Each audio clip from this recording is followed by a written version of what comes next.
forming your practice based on the place where you are. The place, the people. A lot of cases, especially in rural settings, especially for First Nation communities, very often the teachers that are in their schools are non-natives that have come from the cities. Sometimes we stayed within our four walls too much. It felt like I just contained myself within like the whiteboard and the walls of the school, where after a while I started asking, oh, can I go outside the classroom? Or can I bring people into the classroom? And that saves so much more time, because I know a lot of kids struggle with what schools think they have to deliver is black and white, where we have, I don't know if it's just our location or what we have to offer here. It gives us a much more unique environment to teach. This place is like any other rural, isolated kind of place. It has its own meaning and finds its own way. Be damned at anybody else's rules kind of thing. You don't come to these islands intending to be a conformance to big city ideals. We can jump through your hoops, but we'll do them in our style. We've got wonderful people working at the ministry, but the paradigm is from another place and another time. When I got to Haida Gwaii, 6 years into my teaching career, none of the things that I had learned until that point were working. And I needed to really dig deep and find out what it was that was needed, was being called for. As a non-native person, not from there, with no history there, sitting up in front of the classroom, saying the way it was, and expecting people to jump when I said jump wasn't working.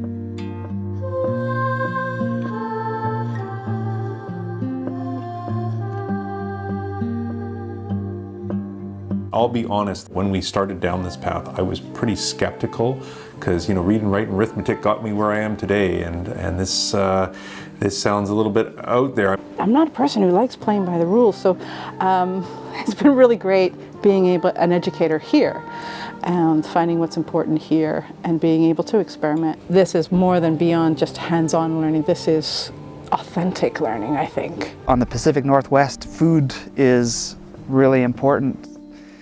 Potlatching traditions, the availability of it. My family and I, we were encouraged to go out and dig clams and look for crabs and hunt deer and go fishing. We just picked up lessons, and a colleague and I, we were doing a lot of those things together, especially the hunting parts, and we were dreaming as we were driving the back roads and thinking, geez, it'd be great if we could get our students to, I bet you our students would like this. We started this largely in response to what we heard in the community. Food is what nurtures us, right? And it's to understand that we have a relationship with our food, that it comes from something, our land around us. And that kind of severance of relationship is really like the root of so many problems today. People not understanding how connected they are to the land around them. It goes against like Western teachings, basically. It was about growing a future, as opposed to a program or just food. It's not an extracurricular activity, it's something that sustains us.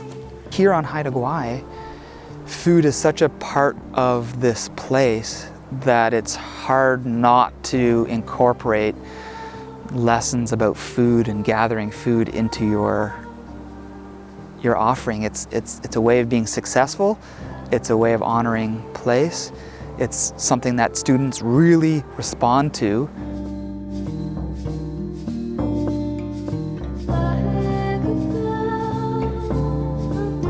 The classes that I got the most out of, they were always the classes with the teacher that I had a good relationship with. When we're out there and we're doing these things, whether it's in the greenhouse planting or out fishing, you're living stories. And you come back into the classroom and you share those stories. You have that shared experience to look back on. That's really valuable in relationships, right? You don't always get that in the classroom, but when you're out there and you're doing something and it's a little bit different setting, people get a little bit more relaxed, and then the relationships really start to happen, and that helps when you come back in the classroom.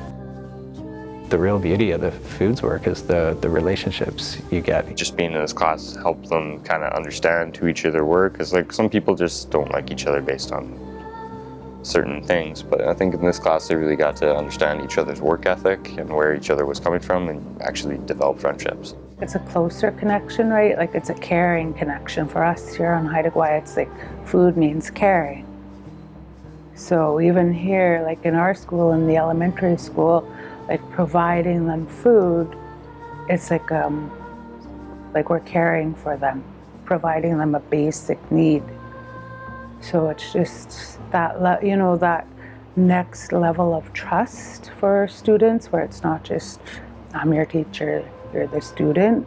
I needed to introduce myself. I needed to let myself be known, like who I was, what I was, and what my interests were and what my strengths were. And then they would my students would make up their minds whether they wanted to learn from me. You're there to help the students grow and learn, and that those students are the dreams and future of the community that you find yourself in.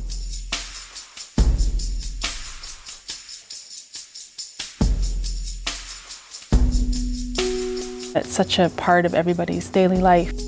And not only that, it's not that people gather and fish and do all this work and keep that food for themselves, but it's intrinsic in the way that families work and this culture works, that food is to be shared. That sort of culture of food sharing is very different than a consumer culture of food.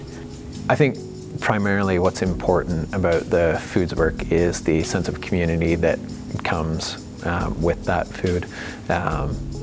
The working on food, the time that people spend together when they're working on the food, the sharing of the food. I'm really proud of where we've come, and this.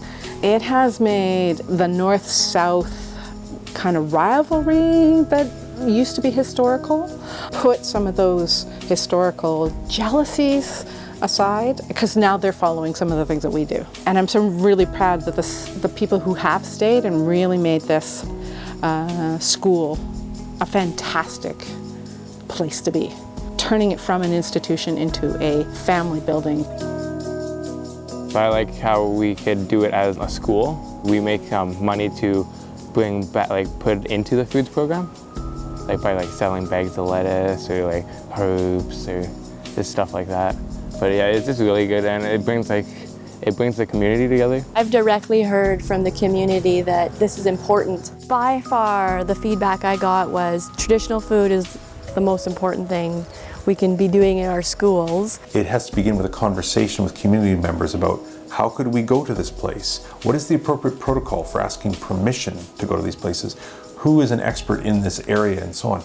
And that conversation begets another conversation and brings people into the school and brings the school out into the community, and everyone is witnessing it. The community is very open and wants you to go to them. The community wants you to attend events and so on, and you can learn, but also be humble, and you'll find the right balancing point. And when you're dealing with Truth and Reconciliation, for example, we've been doing Orange Shirt Day, and it's being done around the province, which is great, but I saw images from other communities where people are thumbs up for Orange Shirt Day. That's not actually what this day is about. I mean, you wouldn't put thumbs up for Buchenwald Day.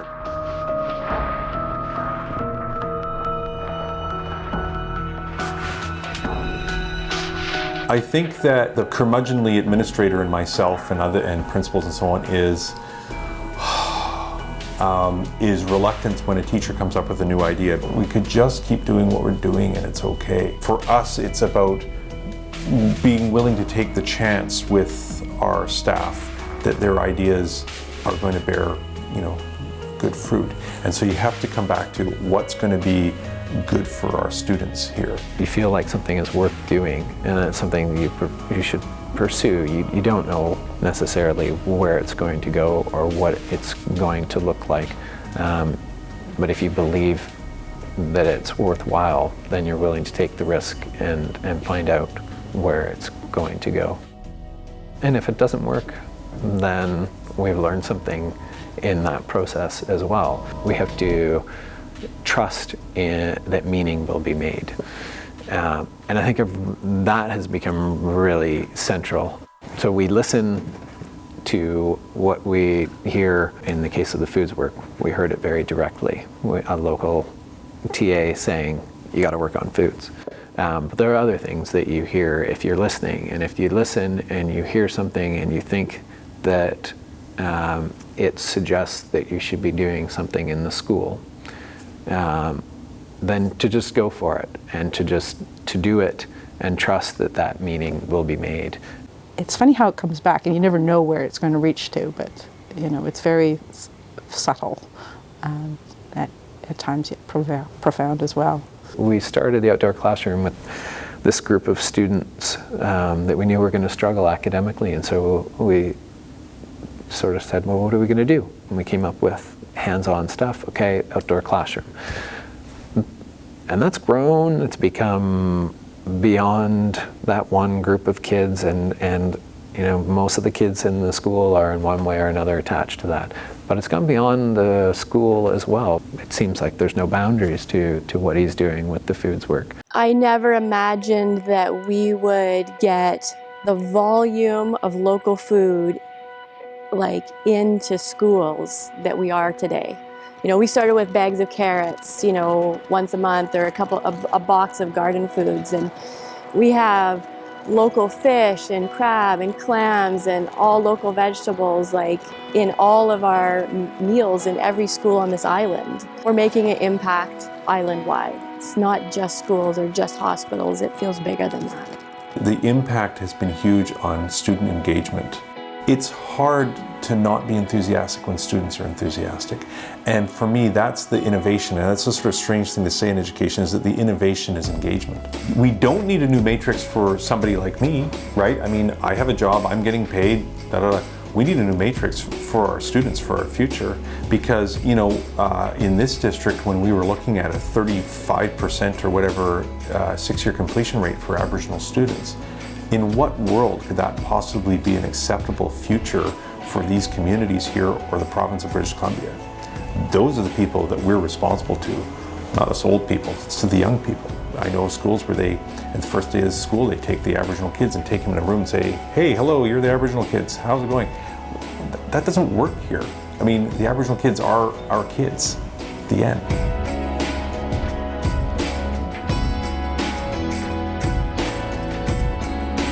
It's delicious. Working with adolescents, they appreciate being fed. It's amazing. Sometimes that's a real issue. Not always, but sometimes that's a real issue. I'm hungry. I can't hear you talk about Pythagoras. I'm hungry. My stomach, and they're not going to say that. So, teenagers are also growing. They like to be fed. So what do you feed them? Potatoes. You ever seen those? If you have that opportunity to feed them local, healthy food, that's win-win. There's lots of curriculum that can be attached onto food. Take a tomato. As a science teacher, I'm just scratching the surface on all the topics. Everything relates to food, chemistry, biology. If you talk about gathering the food, physics, bullets, feeding a student, whether they're hungry or not, that's opens up their heart to you. Oh, he's trying to feed us. Isn't that cute? If you are doing more than just buying the food at the grocery store and bringing it in, your hands are involved in growing it, in gathering it, in processing it. So, you've basically just engaged the whole person in that learning activity. And that is something that is really just becoming mainstream in education.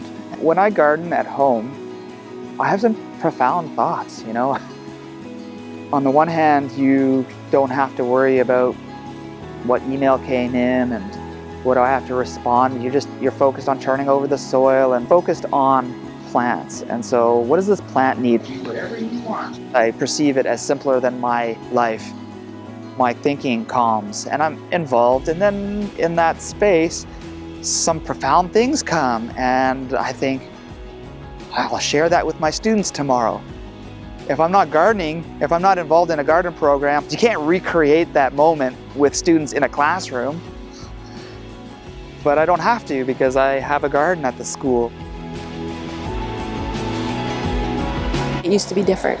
There's a big impact on residential school in our community, the impact with a lot of people, and I think there's a shift happening in school systems that it's much more embracing of Haida language and culture, connection to food and land, and I think that's important, and I think that's driven by the Haida community, and it feels more respectful and a better environment for education to happen.